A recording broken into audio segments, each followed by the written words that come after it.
Hello everyone, welcome back to my channel guys. आप लोग कैसे हैं? होप सो कि आप लोग अच्छे होंगे। So let's start our fan fiction. हमने पिछले पार्ट में देखा था कि विंग ने वांगजी से पूछा था कि तुमने पहले वांगजीशन का सपोर्ट क्यों किया था। विंग का ये क्वेश्चन वांगजी को बिल्कुल भी समझ नहीं आया। अब आगे वांगजी ने विंग से कहा, तुम्हारा कहने का मतलब क्या है? ये सुनने के बाद विंग ने वांग की तरफ बिना देखे ही कहा, मेरे कहने का मतलब यही है कि तुमने तब वांगजिशन का सपोर्ट क्यों किया था। विंग के मुंह से यह सवाल सुनकर वांगजी थोड़ा सा हैरान हो गया। उसे समझ नहीं आ रहा था कि वो क्या कहे। तभी विंग ने एक गहरा सा सांस छोड़ा और कहा, जो किया वो तुमने कर लिया, लेकिन नेक्स्ट टाइम से ऐसी गलती नहीं होना चाहिए। नेक्स्ट टाइम से कुछ भी होए, कुछ भी क्यों ना हो, तुम हमेशा मेरा सपोर्ट करोगे। ये सुनने के बाद वांग जी हैरान हो गया। कुछ भी हो फिर भी वो विंग का सपोर्ट करेगा, मतलब क्या है? तभी विंग ने उसकी तरफ देखते हुए कहा, हैरान होने की कोई ज़रूरत नहीं है। एक बात हमेशा याद रखना, तुम मेरे हो और बिल्कुल भी किसी के आसपास जाने की कोशिश मत करना। अगर मैंने फिर से उस लड़की को तुम्हारे आसपास भी नहीं देखा ना, तो उस लड़की के क्या हालत हो सकता है तुम तो सोच भी नहीं सकते। और तुम्हें भी बहुत बुरी तरीके से पनिशमेंट मिल सकता है। ये सुनने के बाद वांग जी को बहुत ज़्यादा गुस्सा आ गया। उसने विंग की तरफ देखते हुए कहा, तुम मुझे ये सब बोलने वाले होते कौन हो, और तुम्हें मुझ पर क्या हक है जो तुम मुझसे ये सब बोल रहे हो। ये सुनने के बाद विंग ने जो अपने हाथों में सिगरेट पकड़ा हुआ था उसे अपने हाथों से कुचल दिया और एक डार्क स्माइल के साथ उससे बोला कि मुझे क्या हक है? मुझे तुम पे पूरा हक है। तुम मुझसे बिलोंग करते हो और ये बात तुम्हें बहुत जल्दी रियलाइज़ हो जाएगा। वांग जी को अभी विंग बहुत ज़्यादा स्कैरी लग रहा था। उसे विंग का नेचर बिल्कुल भी समझ नहीं आ रहा था, क्योंकि कभी विंग बहुत ज़्यादा एरोगेंट और रूड बनता था, कभी बहुत ज़्यादा क्यूट और सॉफ्ट, और कभी ऐसे स्कैरी। वांग जी को समझ ही नहीं आ रहा था कि विंग का असल में नेचर कैसा है। और विंग वांग जी समझने भी नहीं चाहता था। उसे ऐसा लग रहा था कि शायद विंग एक साइको है। इसीलिए उसे लगा कि उसे विंग से ज़्यादा बात नहीं करना चाहिए। इसलिए उसने अपने गुस्से को दबाते हुए कहा कि मैं तुमसे अभी बहस नहीं करना चाहता। तुम हमारे घर में गेस्ट हो और एक गेस्ट की तरह ही रहोगे, मैं एक्सपेक्ट करती हूँ। अभी जाके सो जाओ, नहीं तो मुझे तुम्हें तुम्हारे बारे में मॉम से शिकायत करना पड़ेगा। ऐसा कहते हुए वांगी वहाँ से अपने रूम की तरफ चला जाता है और अपने रूम की गेट बंद करके सोने के लिए चला जाता है। विंग बस इस पूरा टाइम आसमान की तरफ देख रहा था। जब वांगजी वहाँ से चला गया, तब विंग का वो डार्क स्माइल गायब हो गया और वो बहुत ही कोल्डली ऊपर की तरफ देखने लगा और खुद से ही कहा, तुम्हें नहीं पता, लेकिन तुम बस मुझसे बिलोंग करते हो। अगर कोई भी तुम्हारे आसपास आएगा, मैं उसे मारने के लिए 2 बार भी नहीं सोचूंगा। ऐसा कहते हुए वो बाहर की तरफ देखने लगा। अभी हमें सीन चेंज होके मॉर्निंग का दिखाया जाता है, जहाँ लामेशन में लिविंग रूम के काउच में चिरान और उसके सामने एक लेडी बैठी हुई थी। वो लेडी ओल्ड लेडी थी। तभी लानी वहाँ आई और कुछ सर्वेंट भी आए और उनके लिए उन्हें टी सर्व करने लगे। लानी ने कहा, बावशन आंट, आपने कल क्यों नहीं आ पाए? क्या आप बिज़ी थे? तभी बावशन सर ने कहा कि हाँ बेटा, मैं थोड़ा बिज़ी था इसलिए मैं नहीं आ पाया, मुझे माफ़ करना। क्या विंग ठीक है? ये सुनने के बाद लानी ने कहा, हाँ विंग ठीक है, मैंने सर्वेंट को भेजा था, उन्होंने कहा कि विंग सो रहा था, अभी शायद वो उठ चुका है।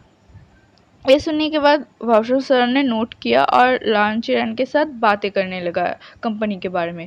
तभी लानवांग जी भी नीचे आ गया। उन्होंने उनने उसने जब नीचे किसी ओल्ड लेडी को, अनजान लेडी को बैठे हुए देखी, तब उन्होंने उसकी तरफ क्वेश्चनिंग नहीं देखा। तभी चिरन ने वाशु सरन को वांग जी से इंट्रोड्यूस कराया। वांग जी ने भी वाशु सरन को बो किया। उसके थोड़ी देर बाद लान शिचन और एना वांग भी नीचे आ गई। सब लोग बातें कर ही रहे थे कि थोड़ी देर बाद ही विंग भी नीचे आ गए। वो नीचे आया और सबको गुड मॉर्निंग विश किया। उसके बाद वो अपनी ग्रैंड के सामने गया और कहा, आप आ ही गए, मुझे लगा आप शायद नहीं आएंगे। ये सुनने के बाद बाबूशान सर ने एक अजीब तरह से स्माइल किया और कहा, नहीं, मुझे तो आना ही था, तुम्हें पता है। वांग जी को बहुत अजीब लग रहा था। वांग जी को नहीं, वहाँ मौजूद सबको अजीब लगा विंग की ऐसी बातें। वाउशन सर उसका ग्रैनी है, वो उससे इस तरह से बात क्यों कर रहा है? क्या उन दोनों के बीच सब कुछ ठीक नहीं है? लेकिन किसी ने भी कुछ नहीं पूछा। तभी लानी ने विंग को बैठने के लिए बोला। विंग बैठ भी गया। उसके बाद बाबूशान सर ने एक गहरा सा सांस छोड़ी और लान किरण से कहा, तुम्हें याद है ना कि मैं यहाँ किस लिए आई हूँ? ये सुनने के बाद लांशचैन ने अपना सर को नोट किया और कहा, हाँ, मुझे याद है और मैं अभी इस बारे में बात करूँगा। तभी लांचीरन ने वांग जी की तरफ देखा और कहा, वांग जी, हमें तुमसे कुछ बात करनी है। वांग जी ने अपने अंकल की तरफ देखने लगे। तभी लांचीरन ने और लानी ने एक दूसरे की तरफ देखा और नोट किया। फिर लांचीरन ने वांग जी से कहा कि हम चाहते हैं कि तुम विंग से शादी कर लो। ये सुनने के बाद वांग जी के तो पैरों के नीचे से ज़मीन ही हिल गई। क्या? उसे विंग से शादी करना होगा? वो तो विंग को जानता तक नहीं है। वो तो विंग से कल ही मिला है। उसका अंकल ये सब क्या बोल रहा है उसे? उसे कुछ समझ नहीं आ रहा था। वो अपने अंकल की तरफ देखा और कहा, अंकल?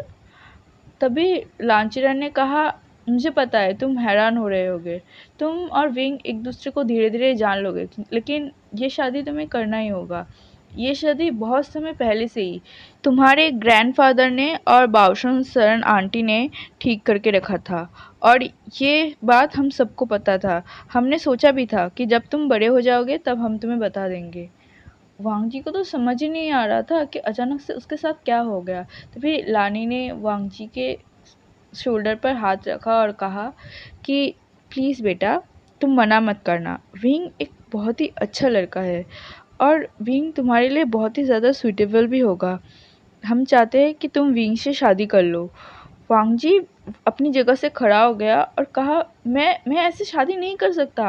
आप लोग भी विंग के बारे में कुछ नहीं जानते। आप लोग भी विंग को कल ही देखे थे। आप लोग जानते भी नहीं हो विंग इतने बड़े हो चुके हैं। आप लोग कैसे मुझे मेरे साथ उसका शादी करवा सकते हो? ये सुनने के बाद अभी लांश चिरैन को गुस्सा आ गया। वो अपनी जगह से खड़ा हुआ और वांग जी को कहा, बदतमीजी मत करो वांग जी। हम बड़े जो कहते हैं तुम्हारे भले के लिए कह रहे हैं, इसलिए हमारी बात को ठीक से मान लो।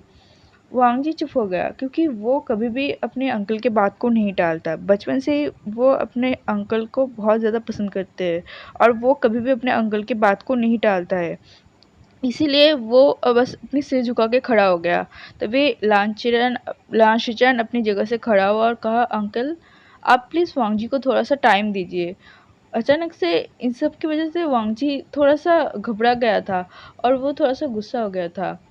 तभी लांजीरा ने अपने गुस्से को कंट्रोल किया और कहा, वांग जी, मुझे पता है तुम्हें ये सब सुनकर अचानक से झटका लगा होगा, लेकिन तुम्हें भी शादी करना होगा और ये शादी हम बड़े ने बहुत पहले से ठीक करके रखा है, इसलिए तुम्हें ये करना ही होगा। वांग जी कुछ नहीं बोल पा रहा था, क्योंकि उसे ऐसा लग रहा था कि विंग को उसके ऊपर थोपा जा रहा है और कहीं न कहीं उसे ऐसा लग रहा था कि ये सब विंग का ही प्लान है, क्योंकि कल रात की विंग की वो सब बातें उसे याद आ रहा था। वो विंग की तरफ बहुत ही गुस्से में देख रहा था, लेकिन विंग उसकी तरफ देखकर एक स्मिक कर रहा था, जैसे उसने कुछ हासिल कर दिया है, वो आज जीत गया है। ऐसे वो वांग जी की तरफ देखकर स्मिक कर रहा था, जिसे देख के वांग जी को और भी ज़्यादा गुस्सा आ रहा था। तभी भावसर सन अपनी जगह से खड़ी हुई और कहा, मैं चाहती हूँ कि विंग और वांग जी की शादी जल्द से जल्द हो जाए। मैं ये चाहना रहते ही उनकी शादी हो जाए। ये सुनने के बाद कुरैन ने कहा, हाँ, हम जल्द से जल्द सब कुछ का प्रिपरेशन करेंगे। वांग जी को तो बहुत ज़्यादा गुस्सा आ रहा था। उसके घर वाले उसके साथ ऐसा कैसे कर सकते हैं? ये कोई ज़बरदस्ती की रिलेशन में उसे कैसे बांध सकते हैं उसके घर वाले? लान शिचन को भी वांग जी के लिए बुरा लग रहा था, लेकिन वो अपने मदर और अपने अंकल के सामने कुछ नहीं कह सकता है। तभी बाओशन सर ने ई और लांचरन से विदा लिया और कहा मुझे अभी बाहर जाना होगा, कुछ काम है। मैं कल फिर से आऊँगा और शादी के डेट के बारे में पूछने के लिए आऊँगा, क्योंकि मैं चाहती हूँ शादी इस हफ्ते के अंदर ही हो जाए। ये सुनने के बाद लांचरन ने कहा हम सब कुछ बहुत जल्द अरेंज कर लेंगे। ये सुनने के बाद बाउशन सर ने स्माइल किया और जब वो बाहर जा रही थी तब उन्होंने पीछे मुड़ा और विंग की तरफ देखते हुए कहा, विंग मेरे साथ थोड़ी देर बाहर आओ। ये सुनने के बाद विंग ना चाहते हुए भी बाउशन सर के साथ बाहर चली गई। वांगजी भी अपने रूम की तरफ चला गया क्योंकि वो अभी अपनी मदर और अपने अंकल से बिल्कुल भी बात नहीं करना चाहता था। विंग बाहर आया तभी बाउशन सर ने कहा, मुझे नहीं लगता कि तुम इस रिलेशनशिप में खुश हो पाओगे। ये सुनने के बाद विंग ने स्मिक किया और कहा, क्या आपके लिए ये सब नया है? ये सुनने के बाद बाउशन सर चुप हो गई। उसे समझ नहीं आ रहा था कि वो इस लड़की से कैसे बात करे। तभी बाउशन सर ने गहरे से सांस छोड़ी और कहा, ज़बरदस्ती किसी रिलेशन में तुम खुश नहीं हो सकते, ये तुम्हें भी पता है और तुमने ये खुद अपने आँखों से देखा है। इसीलिए ज़िद करना बंद करो और ऐसे एनिमल की तरह बिहेव मत करो। तभी विंग ने बहुत ज़ोर से हंसा और कहा, एनिमल? आप शायद भूल रही है कि हम सब एनिमल्स ही है। ये सुनने के बाद बाउशन सन विंग की तरफ घूरने लगी और विंग भी बाउशन सन की तरफ देखते हुए कहा कि मैं अगर एनिमल हूँ भी, वो भी आपकी बेटी के लिए हूँ। ये बात आप भूले तो नहीं ना? ये सुनने के बाद बाउशन सन विंग से और कुछ बोलना नहीं चाहती थी क्योंकि उसे पता है विंग से अभी बात करके कोई फ़ायदा नहीं। इसीलिए उन्होंने बस ये कहा कि मैं उससे आज मिलने जाऊँगी और तुम्हें अपना प्रॉमिस तो याद है ना? तो विंग ने बस एक स्मिक किया और कहा, हाँ हाँ मुझे पता है, जाइए आप मिल के आ सकते हैं। वैसे भी मुझे पता नहीं आपकी बेटी के पास कितने टाइम है, इसीलिए मन भर के आज आप अपनी बेटी को देख लीजिए, शायद कल आप अपनी बेटी को देख ही ना पाए। ये सुनने के बाद वाशरूम सर को बहुत ज़्यादा गुस्सा आ गया था। उन्होंने अपनी आंखों को कस बंद कर लिया। शायद विंग भी यही चाहता था कि वाशरूम सर को गुस्सा आ जाए। वो बहुत ही एक किनिंग सा स्माइल कर रहा था। उसके स्माइल देख के पता चल रहा था कि वो शायद यही चाहता हो। लेकिन वाशरूम सर ने अपने गुस्से को कंट्रोल किया और गाड़ी में बैठ के वहाँ से निकल गया। विंग भी वहाँ खड़े-खड़े एक स्माइल कर रहा था। फिर वो उसका स्माइल धीरे-धीरे गायब हो गया और वो मेंशन के अंदर चला गया। मेंशन के अंदर लिविंग रूम में लांशीचान, लानी और लांचीरन बैठे हुए थे। एना वांग किचन में चली गई थी। तभी लानी ने विंग से कहा कि मुझे लगता है तुम्हें वांग जी से बात करना चाहिए। उसे शायद तुम्हारे बारे में कुछ गलतफ़हमियाँ हैं। अगर तुम दोनों एक दूसरे से बात करोगे तो शायद सब कुछ ठीक हो जाएगा। ये सुनने के बाद विंग ने एक छोटा सा स्माइल किया और ऊपर की तरफ चली गई। लेकिन विंग ऊपर जाके वांगजी के रूम की तरफ नहीं गया, वो अपने रूम की तरफ जाने लगा। तभी किसी ने उसका हाथ को पकड़ा और उसके रूम में खींच लिया और उसे दीवार पे पिन कर दिया। सामने वांगजी खड़ा हुआ था और वो बहुत ही गुस्से से विंग को देख रहा था। विंग ने उसे देख के स्माइल किया और अपने हाथ को वांगजी के नेक पे रैप कर लिया। ये देख के वांगजी को और ज़्यादा गुस्सा आया। उसने विंग के हाथ को पकड़ा और दोनों तरफ से पिन कर दिया। विंग ने पाउट किया और कहा, लंजा, मुझे दर्द हो रहा है, तुम मेरे साथ ऐसा कैसे कर सकते हो? मैं तुम्हारा फियांसे हूँ और होने वाला हस्बैंड भी। ये सुनने के बाद वांगजी ने कहा, ये सब बंद करो। ये सुनने के बाद विंग कंफ्यूजली उसे देखते हुए कहा, क्या बंद करूँ? तो वांगजी ने कहा, ये सब जो तुम अभी कर रहे हो, तुम अभी मदर और अंकल के पास जाओगे और कहोगे तुम्हें ये शादी नहीं करनी है।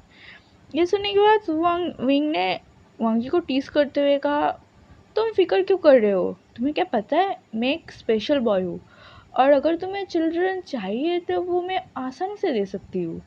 ये सुनने के बाद वांग जी को और ज़्यादा गुस्सा आ गया। वो अभी विंग से एक सीरियस मैटर में बात कर रहा है और विंग उससे टीज कर रहा है। उसने और कस के विंग के हाथ को पकड़ा। तभी विंग ने कहा, आउच लंजा, मुझे दर्द हो रहा है, इतनी ज़ोर से मत पकड़ो। तभी वांगजी ने अपनी दांत पीसते हुए कहा कि तुम अभी मदर के पास जाओगे और कहोगे तुम्हें ये शादी नहीं करनी। ये सुनने के बाद विंग भी बहुत ही कोल्डली वांग जी की तरफ देखते हुए कहा, अगर मैंने ऐसा नहीं किया तो? तभी वांग जी ने दीवार में एक पंच किया, जो पंच विंग के चेहरे के ठीक करीब ही लगा था, बिल्कुल साइड में। लेकिन विंग ने थोड़ा सा भी नहीं डरा। वांग जी ने कहा, तो फिर तुम मेरे रियल फेस देखोगे।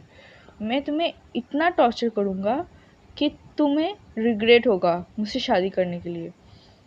तभी विंग ने एक स्वीट सा स्माइल किया और कहा, ठीक है हस्बैंड, मैं आपके लिए वो सारी टॉर्चर एक्सेप्ट करने के लिए राज़ी हूँ, बस आप मेरे होके रहो।